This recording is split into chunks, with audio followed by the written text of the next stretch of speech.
We are in Ein Hey Amud Aleph, 75a in Tractate Yoma. Our discussion here is the Manna. And we discussed yesterday the details of the complaint that they got free fish in Egypt and what that meant. And we talked a little bit about what that means, that considering that they were basically spoiled, getting free food, and they got Torah for free. They didn't work for it. It was just given to them. So they didn't appreciate it as much. Now the Gemara is going to get into a description of what the manna itself is. So we're going to go through the literal reading of what literally the Gemara says about what it is. And then we'll attempt to give some spiritual insight into what the specifics of the manna is, in terms of literally what it looked like, what it tasted like, etc. So the line begins with the word dugim.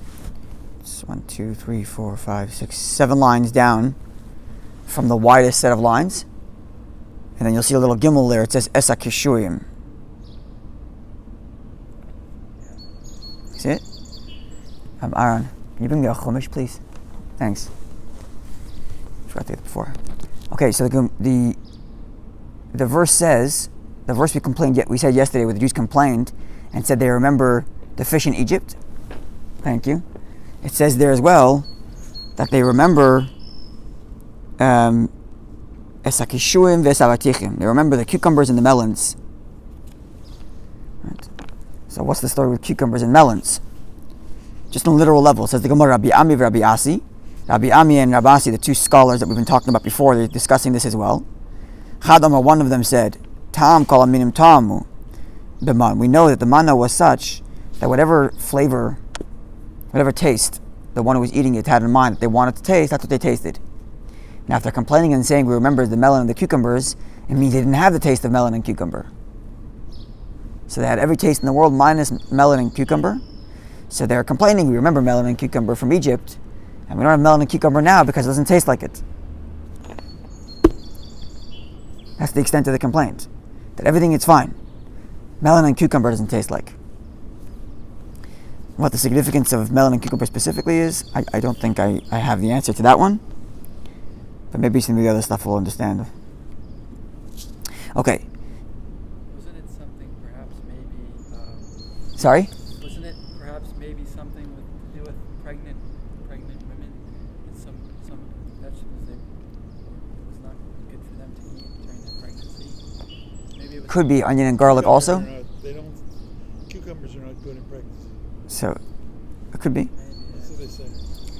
Anyway, so the Gemara says that so every taste in the world they had, but tam chamesh samin malolu, but the taste of these 5 items, the 5 items listed in the verse, which are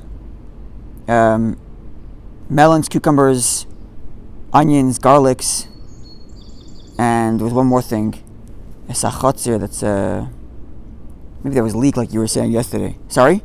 Maybe it's the leek. Yeah, let's see. 11 verse 5. It's from last week's parsha.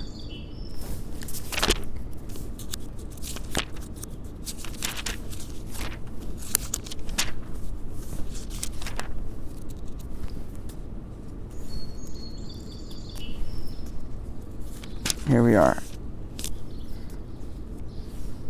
Yeah, I think it's, so let's see. Yeah, cucumbers, watermelons, leeks, onions, and garlic.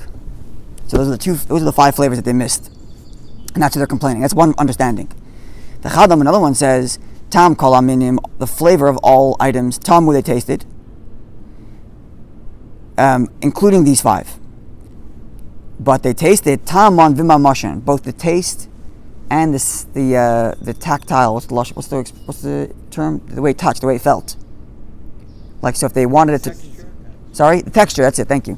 In other words, they wanted it to taste like bread, it tasted like it, as well as the texture, I guess, in the mouth, felt like you were eating bread as well, which is part of the experience of eating food, is the texture of the food, right? Not just the flavor. But for halalu, these 5, taman, they got the taste of these 5 items, but loy mamashan, they didn't get the texture. And that was the extent of the complaint. Lack of texture of melon, onion, garlic, leek, and cucumber, thank you. On a very literal level, it seems almost petty. It's a little petty. It's petty on a little literal level.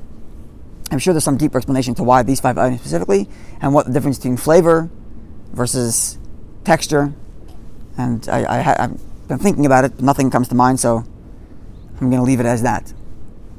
Just the literal level. They're complaining first about lack of flavor for these 5, or the other opinion that they tasted the flavor but they didn't have the texture of those 5, so that's what they're complaining.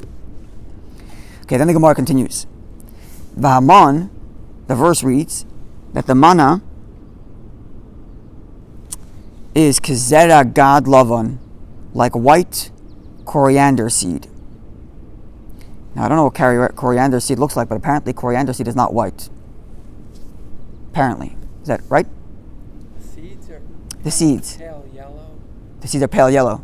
There you go. Yeah. But the verse here says, like coriander seeds, like white coriander seeds. So Maybe in what ways it can... variety The Gemara is going to explain. So in what ways it's similar to coriander seed, and in what ways it's white? That's the Gemara is going to discuss now. So Amar Rabbi Asi says, Agol was round, kigida, like the coriander seed. V'lavan, but it was white, kimargolis, like pearls. Which means, it would seem that I guess the coriander seed is round, as opposed to other seeds that are more like oval shaped. This one's a round seed, but it's not a white. So the verse is saying 2 things. Number one, its shape was like that of the coriander seed, round, but white like a pearl. Okay. Now for this, I did think about it, and I think I have some deeper explanation to why the significance of the round and the white is. We'll get to that in a moment. So God, Tanya Mehachi, there's another text which backs up the similar idea, that God, the reason why the Torah says it's God is because it's similar to God. This coriander seed is similar to a seed of flax while it's still in its stalk, which apparently is also round. Okay, so that's one reading of the verse which says Kezera gad lavan, like white coriander seed, just to tell us what it looks like. Round like a seed, round like the coriander seed, and white like pearls. And this roundness is similar to the roundness of the seed of the flax, which is in the stalk. They don't eat flax? Sorry? They don't eat flax? No, she's telling you the shape of the seed. Linen. Yeah, they just tell you the shape of the seed. And it's the same shape as a flax seed. I don't know what a flax seed looks like, but apparently. Anyway, okay. Now there's another version as to why it was called God, why it's being described as God. And here we have a little more, not the literal meaning that it looks like a god, which is what coriander, which is the word for coriander seed. But the word God comes from another word which helps us understand what the manna accomplished. And that says like this: God, the word God is shadaima lahagada, that it's similar to Haggadah means to retell, like the Haggadah on the Seder night. The reason why it's called Haggadah is because we're retelling the story. Lagid, to tell, to relay. So the word God is the root word of that. And therefore the Torah is telling us that the manna had a story to tell. In what way? In the same way, telling a story, it draws a person's heart in, kamayim, like water draws a person in.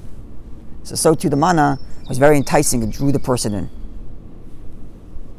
One understanding, on a little deeper level, why the word God.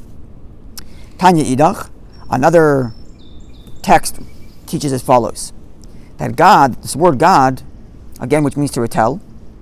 So the first reading was that it drew the person in, like a storytelling draws a person in. Another understanding of what this retelling is Shemagid Lem Yisrael. It would tell the Jews, it would relate to the Jews. Iben Tisha L'Rishon, whether the child here is 9 months old, was born full term at 9 months, and therefore comes from the first wife.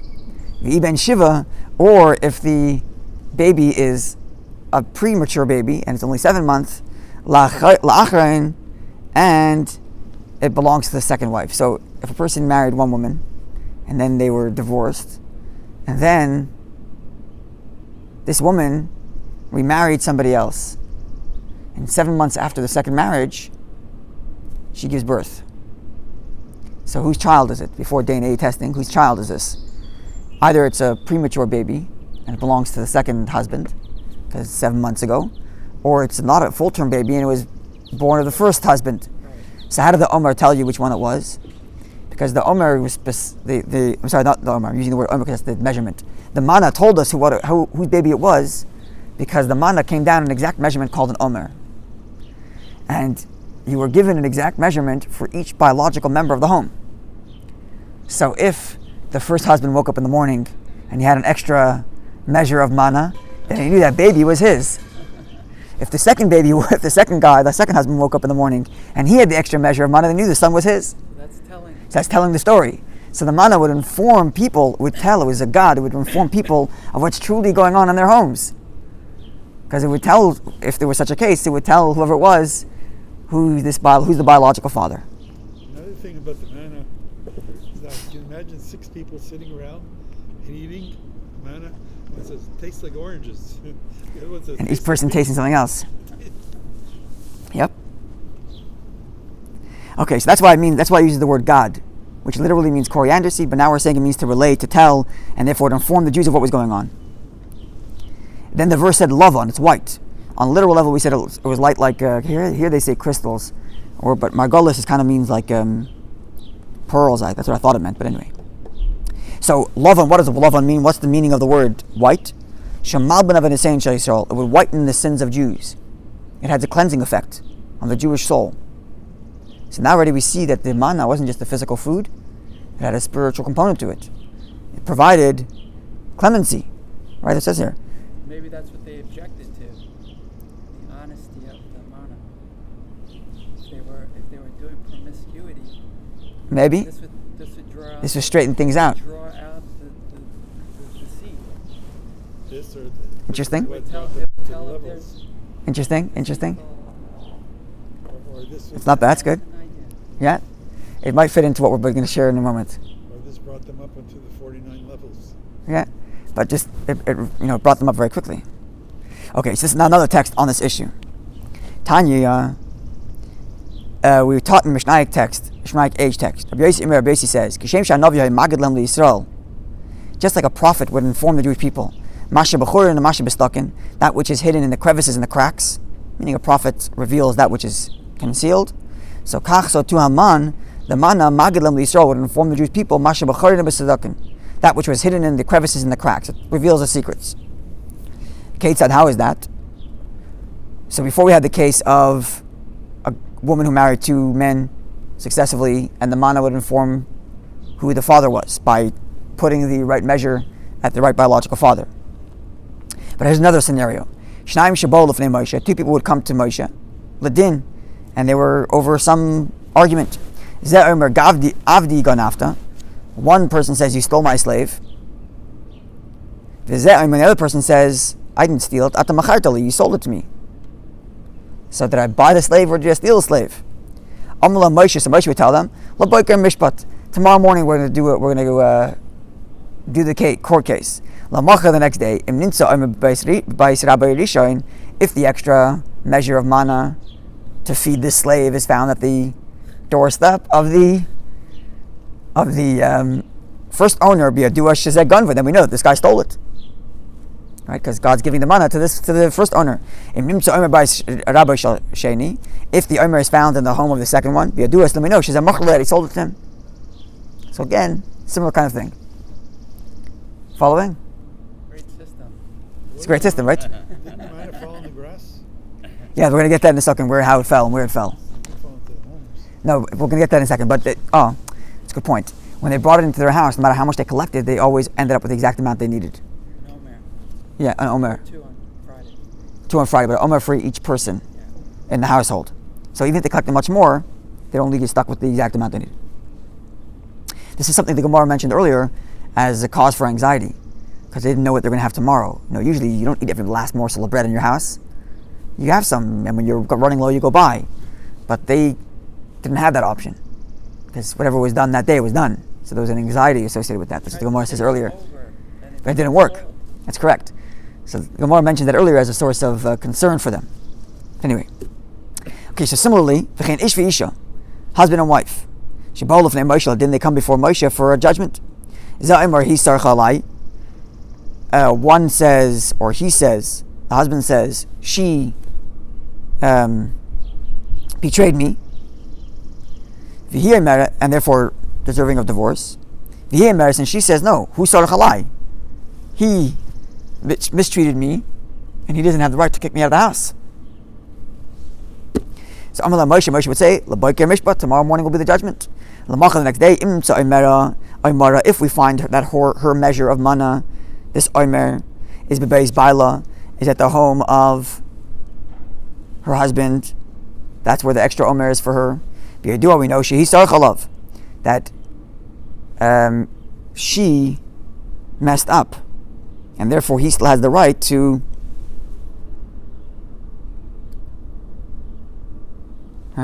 he still has the right to she's asking for the ksuba. She's asking for payment because he messed up. Right? So she's only going to get her ksuba, she'll only get the extra measure if he messed up. But if it's still in his house, that means no divorce happened, he doesn't know her anything, and therefore he has the mana. But if they found the measure at her father's house, right, to her father's house, then we know she's sarach Allah that he messed up, and therefore he owes her. And so that's what she's giving her. She's giving her independence to go back to her father's house. The assumption is she doesn't have a home of her home at the moment. She's either in her parents' home or she's with her husband. Okay.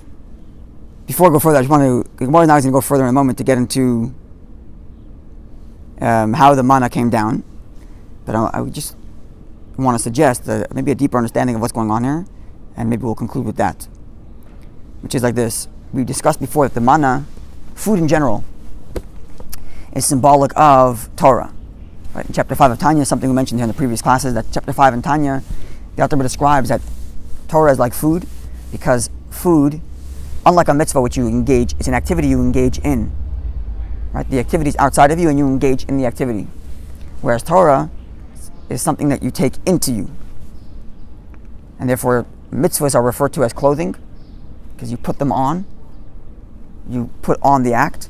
Whereas Torah is like food, because you ingest it, you take it into your mind. And especially if you internalize the message of Torah, then it literally becomes like food, which you're eating, you digest it, it becomes part of your body. So the Torah idea is you digest them in your mind, and it becomes part of your brain, it becomes part of the way you think. So Torah is compared to food. Now if manna means free food, just given freely, then that would mean the manna, spiritually speaking, is God granting Torah freely. They just get it available without the work that we need to put in to both earn our literal bread and the work we need to earn our Torah knowledge. We have to fight to get our Torah knowledge. We got to work our minds and put the time in, put the hours in. It doesn't come freely. But they get that all handed to them on a silver platter. Right? And so when you think of their complaints, be their sense of being spoiled, it's also spiritually, not just physically. Now if that's the case, it would explain first of all why the manna tastes every flavor. Because everybody has their own way of studying Torah. When you put on tefillin, either you fulfill the mitzvah or you didn't fulfill the mitzvah. There's no there are variations of what the tefillin should look like, but it's a basic mitzvah. The mitzvah is a mitzvah. You do the mitzvah, and that's the end of it. Everybody fulfilled the mitzvah. When it comes to Torah, there's thousands of different streams of how you understand Torah, and each person has their own particular way of appreciating Torah. So it tasted a different flavor for each person. The manna, being symbolic of Torah, has a different flavor, has a different taste, because each person has their own flavor and taste and how they appreciate Torah. Two people can learn the same text and come to the same different conclusions, and they're not necessarily either wrong. This is the way they experience the Torah. This is the way they understand Torah. Right? So that explains that. In that context, I'd like to see an explanation for why these 5 things they didn't taste: melons, cucumbers, garlic, onion, and leek. I'd like to see what this would mean. I've been trying to think of what these 5 have in common that would be not flavored. I don't know, but I'm just putting it out there where my head is at. Then we said that the manna is round and white. Right? So it's, first of all, the round is compared to a seed, and that the same way with a seed, you plant it into the ground, and the way it grows is by the seed actually decomposing. The seed needs to lose itself, and then it grows. Right? If the seed held on to its identity as a seed, it has to rot first. If the seed would hold on to its identity as a seed, it would become a massive seed and never grow a tree. It has to let go of its previous version of itself and then allow for a tree to go. And the same thing is true of Torah study. When a person wants to truly appreciate Torah, he has to let go of his preconceived notions and ideas, and then allow for new learning and new growth. If he's stuck in the way he thinks, he's not going to have true growth in his Torah learning. So there's already a seed element there too. And in the terms of round, it's similar because, as we know, in round is a symbol of that which is transcendent, that which is infinite, because it has no beginning or end, as opposed to a line or a square. Right? A round has no beginning and end. It's a circle. It's infinite. And the Torah also brings a person to a state of transcendence. This, a person can. I actually once even. I was reading recently a discourse from the Alter Rebbe where he describes the experience of studying Torah as God inviting you into his personal chamber, his private residence. Right? A king has a palace and has multiple rooms, and some of the rooms he never walks into, like the servants' quarters, never walks in there. He never walks into the kitchen either. Then there are some rooms, like the boardroom, he walks in whenever he has a meeting. But then there's his private residence. So likewise, there's all kinds of spiritual worlds that are places that have God's function, God's boardroom, as it were, where he runs the world. Then there's God's private residence. Where's God's private residence? Where does God hang out, as it were? In Torah. And a person who's studying Torah is like being asked to join God in his private residence. Right? So it's kind of like an encircling experience where, God and the Jew are encircled in one shared experience. Maybe this is the circle. And that would explain why the manna cleans one's sin. Why would the manna clean one's sin? You're getting free manna, you're getting cleaning one's sin. But if we understand manna as a spiritual experience of learning Torah, now we understand why it cleans one's sin. The Torah does. And this also leads to the next idea.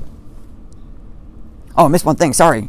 The whiteness is compared to margulis. Here, the word is margulis, like a pearl, even a crystal, which takes lots of effort to find. Right? That whiteness, that cleansing that comes through Torah study doesn't happen automatically.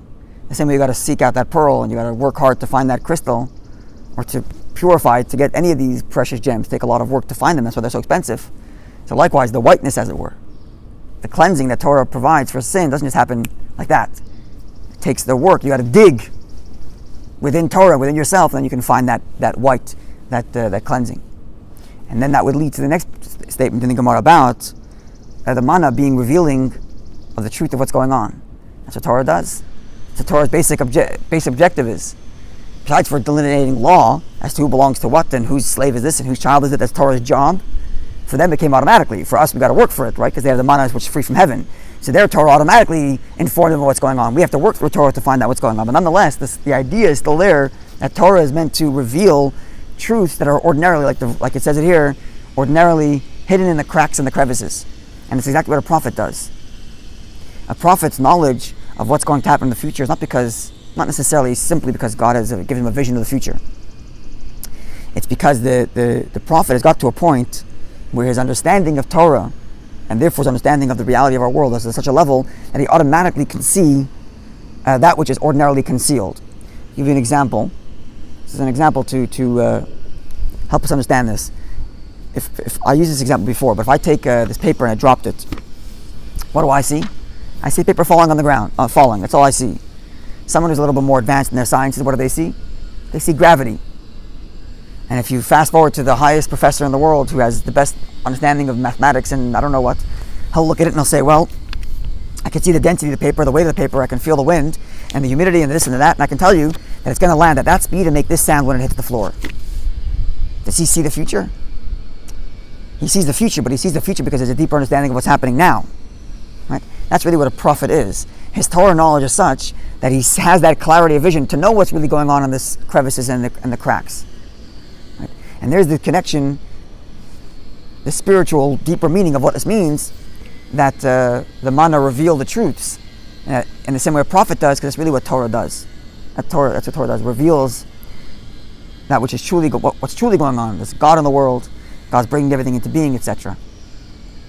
The final piece of the puzzle, again the floor is open, is what's with the exception of these five food items. I would think the best way to go is to go to Gemara Brachas. Remember we learned Brachas? And there it discussed the nature of different foods and what they cause a person in terms of their health and how they grow. If we saw the comments there about these 5 fruits, I have a feeling we'll understand why. Something also, the cucumbers and leek were bad for the stomach. That I remember was bad for digestion.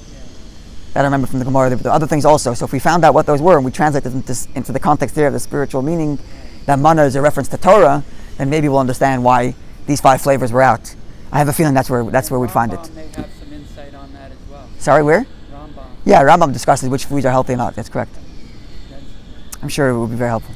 Yeah? I read it in the Sikhs. The cucumber wasn't good for pregnant women because it was bad for the stomach. Yeah, the Gemara mentions that cucumber specifically is bad for stomach, as well as the leek also was on the list. There were other foods, but definitely cucumber keeps on reoccurring in the Gemara as being bad for the digestive system. Yeah, there was a lot of issue about IBS in the Gemara. People's experience going to the bathroom, what it felt like. Rabbi Kudan should be talking about these nowadays. Yeah, have a wonderful day, everybody.